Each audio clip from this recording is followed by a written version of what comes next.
worse that you go out of your way to somebody like Hagee and give him cover. Who said this? And let me say this, I don't think that anybody is responsible for any of what their supporters say. I think that that is absolutely insane. Obama has denounced the statements that Jeremiah Wright has said. So if he had said, I'm not going to address them, if he wanted, he's addressed them, as McCain has addressed Hagee. So I mean, what, you looking for a double standard here? What is he supposed to do? Throw him out of the church that he's already retired from? He's retired from the church. No, he should have left the church 15 years ago and not bring his little girls there to hear this hatred. That's what he should have done. But he also calls him a mentor, too. Why wasn't this an issue when Obama ran for Senate in Illinois? Exactly. How come the people in Illinois didn't have a problem with the church he was going to?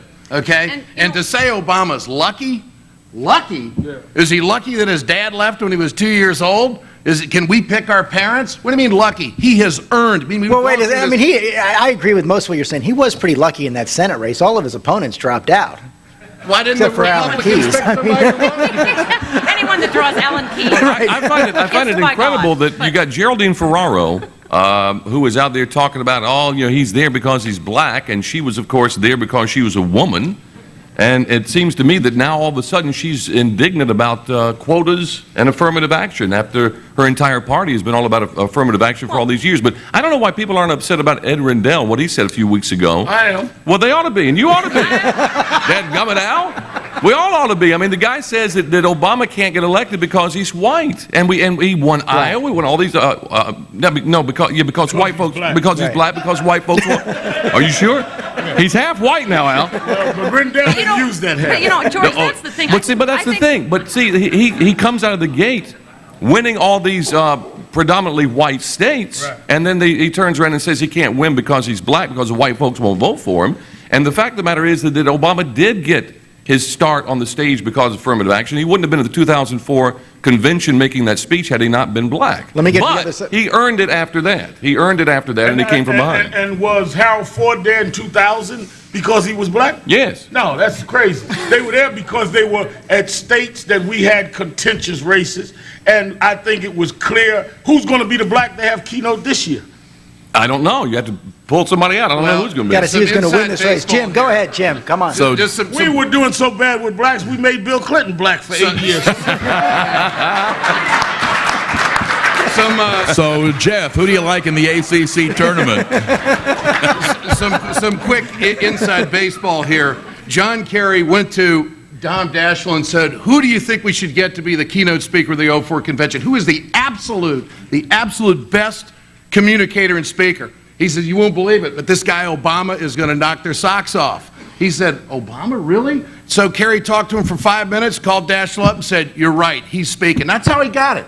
I mean, the guy has got talent. Why are we?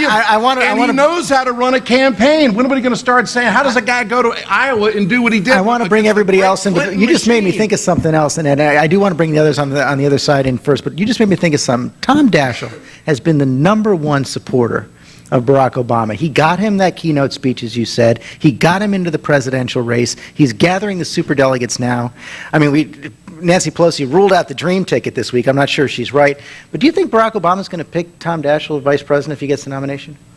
I think he'll be considered, but I think Tom wants to be Secretary of State. He's been doing a lot of, he's been to Pakistan numerous times. He's been to China numerous times. And so I think that's where that's headed. Jim, come in on this. I think it's clear he needs to pick Oprah. There is no choice. All yours.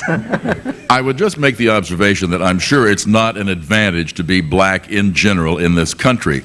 This year, in the Democratic primary electorate, I can't see it being a serious impediment. Let's talk about John McCain for a minute. Let me bring G. Gordon Liddy in on this. That's right. There have been other black candidates that ran for president that weren't as successful. Oh, I'm sorry. That wasn't 2008, Stephanie.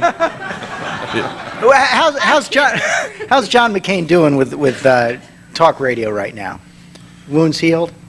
Yes, I think the wounds are healing, and I think the constituency, if you will, wants to win, and they understand that they have to be united if they have any hope of winning. And right now, of course, everybody's watching the Democrats So tear no themselves to fatigue pieces. after being in power for 8 years. Sometimes you I'm see sorry. that. No fatigue after being in power for 8 years. Sometimes you see that. People would rather be right than win after having power for a long time. You're not seeing that or hearing it. The problem that the Republicans have is they kept saying for years, look, if you'll just give us power, we will do this and we will refrain from doing that. Then they got power.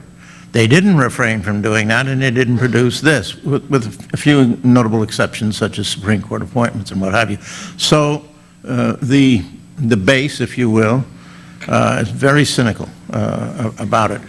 The advantage that McCain And is has... spending the number one issue? No, the advantage that McCain has is, he's the maverick. He's the one who has gone, opposed the party in a number of things, but the advantage he has also is that on the three legs of the tripod that, if you will, supported Ronald Reagan, he is viewed by the base as correct. He's a hawk on national defense.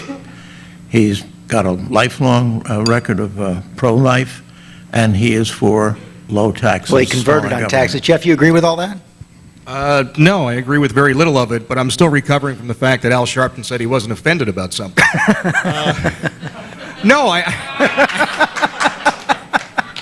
just thought we all had our natural states. I'm offended you said I was.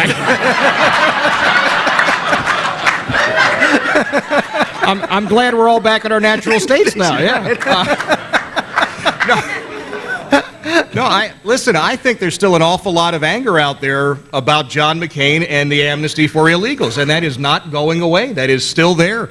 And there's a large percentage, certainly of folks that I speak with, and I think many of us speak with on a regular basis, who have not forgiven him for that. There's also an awful lot more in terms of exposing John McCain. This wonderful legend of him as the Maverick is blown away pretty easily. And as we talk about some of the things that he's tough on, there are a couple of great books that expose this myth of the Maverick. He's angry, he's nasty, he's condescending, which is great if you're a talk show host, obviously, in many cases, but I'm not sure necessarily that conservative Republicans are embracing him. But the truth be told, we are having a hell of a time watching you guys eat each other. I mean, this is phenomenal. I'm with Jeff. I believe, same thing. And at the risk of disagreeing with G. Gordon Liddy, there are no number 2 pencils down there, are there?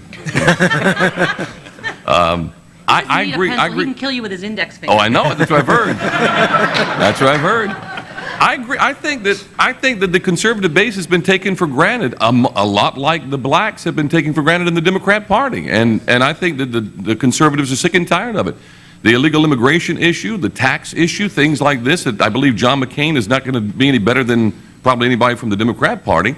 And I think that Romney... So what do they do, sit home? Well, they may sit home, but I think they're not going to vote for Hillary or Obama. I think that's not going to happen. Hillary is so polarizing, George, that they're not going to sit home. And Obama, when the facade is peeled away, as we're beginning to see, is going to be so frightening as a possible president that the base will show up. Anger and all, yes, it exists, but they will not risk putting one of those two in the presidency. Jim, you're right in the middle here. And so I guess that makes you the representative of the swing voters in this election. When you look at this potential race between John McCain and either Hillary Clinton or Barack Obama, who has the best chance of getting those kind of unaffiliated voters in the middle who bounce around between elections? Well, judging by the track record so far, I guess Obama followed by McCain and Clinton dead last, but I cannot believe that the most left-wing senator in the entire United States Congress is going to be thought of as someone appealing to the middle once that record is made known to the vast majority of citizens of this country. I just don't see that appeal taking place. So